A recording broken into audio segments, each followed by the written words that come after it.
Sejam todos bem-vindos. Sou Tawane Nascimento, graduanda do 9º semestre de Medicina Veterinária do Centro Multidisciplinar de Barra, da Universidade Federal do Oeste da Bahia. O trabalho que apresento hoje para vocês é referente aos resultados da nossa pesquisa de iniciação científica, onde atuei como bolsista no período de 2020 e 2021. O projeto intitulado Como o uso de carohormônios como atrativos para armadilhas na captura dos vetores das leishmanioses foi desenvolvido por mim com o auxílio do discente Tailan Martins sob a orientação do professor Dr. Jairo Torres Magalhães Júnior. O meu plano de trabalho é, então, a atratividade de uma mistura de compostos orgânicos voláteis sem captura de flebotomínios na área de medicina veterinária preventiva e saúde pública. Nós tivemos como objetivo avaliar os efeitos de uma mistura de compostos utilizados como iscas sintéticas na atratividade de flebotomínios em campo na zona urbana e periurbana do município de Barra. As leishmanioses são complexos de doenças que ocorrem principalmente em países em desenvolvimento, como o Brasil, sendo consideradas zoonoses que acometem o homem e diversas espécies de animais silvestres e domésticos.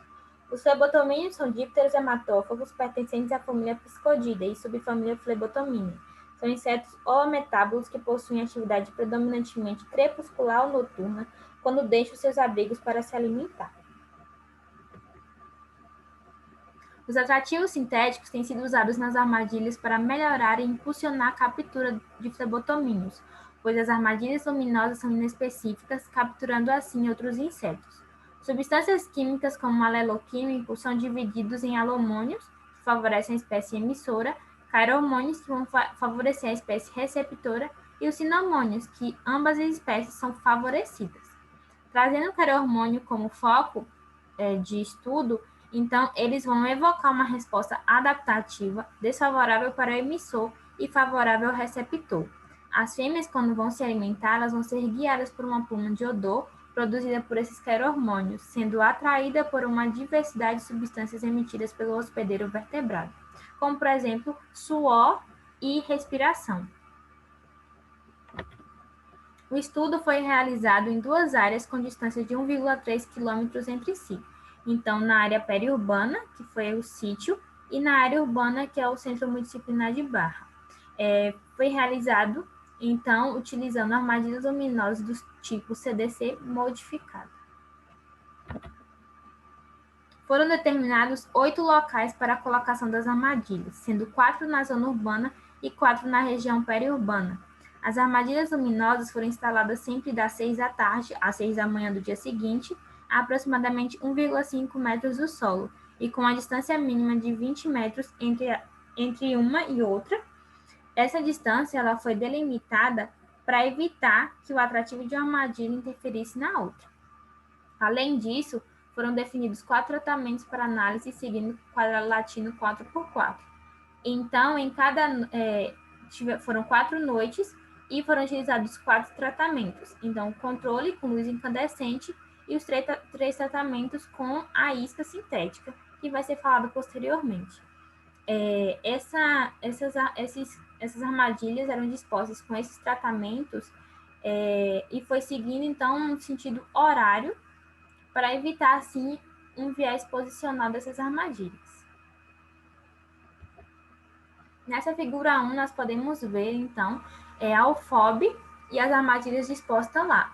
Então, aqui no primeiro ponto, é o ponto rosa do deserto, onde ficam plantas ornamentais, e esse ponto é dentro da universidade, entre os corredores. O ponto 2 é um viveiro, onde tem um viveiro temporário, onde ficam algumas plantas, e também tem alguns entulhos. O ponto 3 é o bananal, onde tem plantações de bananas, tem algumas parreiras, tem também criações de peixe em tanques e uma área úmida devido sempre estar sendo irrigada. E o ponto 4 é o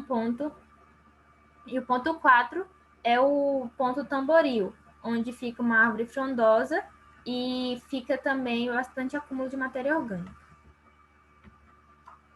Na figura 2, nós podemos ver os pontos escolhidos na armadilha do sítio. Então, o ponto 1 é o ponto da horta, é um local com bastante matéria orgânica que é proveniente dos vegetais cultivados, presença de esterco utilizados como adubo e presença de árvores frutíferas. O ponto 2 é a mangueira, né, que fica aqui neste local. As folhas que caem, então, elas vão acumulando, né, e tem esse acúmulo de matéria orgânica.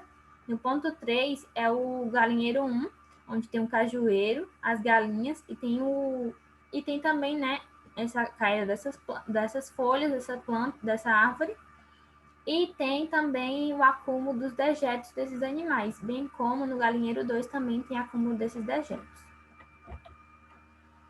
Foi utilizado como atrativo sintético uma mistura de compostos químicos voláteis isolados de seres humanos, chamada genericamente de blend. Essa isca foi inicialmente desenvolvida para a captura de insetos dípteros da família dos culicídeos e foi disponibilizado para este estudo com flebotomínios a partir da parceria da Universidade Sueca, a Universidade Estadual Paulista, com a UFOP.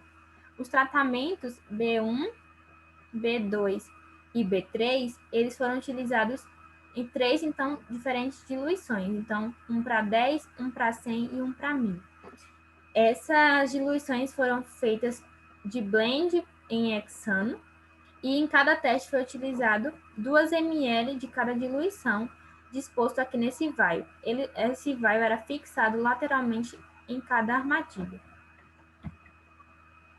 As análises realizadas na área urbana e periurbana do município de Barra resultaram em esforço de captura de 480 horas e 144 horas em cada região, respectivamente, sendo coletados 641 flebotomínios no total, identificados 463 machos e 170 fêmeas, com razão macho-fêmea igual a 2,72. Com a realização das análises taxonômicas, foi visto que o Lussamia longipalpis é a espécie predominante do município de Barra. Considerando assim, este é atualmente considerado como o flebotomínio de maior importância médica nas Américas. Aqui nessa foto vocês podem ver um flebotomínio fêmea, um flebotomínio macho. Uma fêmea e um macho. Na tabela 1, nós temos os resultados, então, de todas as coletas realizadas no sítio, de março a outubro, que totalizaram 3 aplicações, com 597 flebotomínios coletados. O tratamento que teve mais atividade de atração foram o B1, a diluição 1 para 10, e o B3, a diluição 1 para 1000. E em relação ao sexo, o sexo que teve maior coleta foram os machos, com 443 machos coletados. A maior proporção de machos capturados ela é esperada entre os flebotomínios, já tendo até sido registrado e demonstrado por outros autores em diferentes locais do Brasil.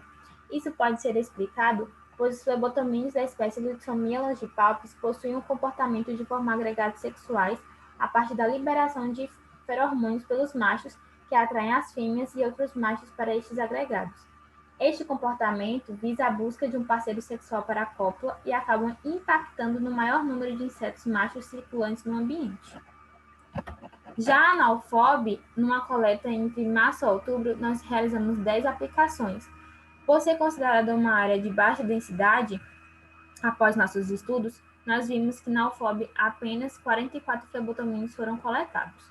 E os locais e os tratamentos que tiverem maior atividade de atração para esses flebotomínios foram o tratamento B2, diferenciando assim do sítio, e o tratamento B3, que foi igual ao sítio. Já em relação à coleta de machos e fêmeas, as fêmeas possuíram uma diferença um pouquinho a mais do que a coleta de machos. Esse aumento de fêmea pode estar relacionado ao comportamento e atividade desses insetos, ao hábito de seus hospedeiros, entre outros fatores que ainda precisam ser mais elucidados. Então, devido à notória diferença da densidade vetorial entre as duas áreas estudadas, faz-se necessária a realização de mais repetições do experimento, sendo interessante aumentar o N amostral em regiões com menor densidade, testando principalmente a diluição 1 para 1000, que foi a que apresentou um resultado atrativo correspondente nas duas áreas de estudo. Como também faz interessante realizar estudos em uma área intermediária de densidade para verificar a atividade de atração e analisar se haverá uma alteração no número de flebotomínios coletados. Vale ressaltar ainda que a mistura testada em diferentes diluições mostrou possuir capacidade atrativa contra flebotomínios a campo, podendo ser uma ferramenta importante para a melhoria das atividades de prevenção e controle das leishmanioses. Essas são nossas referências.